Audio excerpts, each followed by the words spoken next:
How to recover deleted chats on Instagram. Hello everyone, welcome to this channel. I'm Emily and I'm here to help you out today. So without any delay, let's get started. Now, in order to recover the deleted chats on Instagram, first of all, launch the Instagram application and make sure you're logged into your account.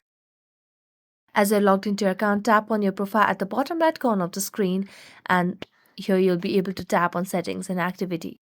Now, all you need to do is simply tap on your account center. Scroll down and here you can see the option of your information and permissions. So tap on it. Select on download your information and then tap on download or transfer information over here. Select on your profile and then tap on next and here select on all available information.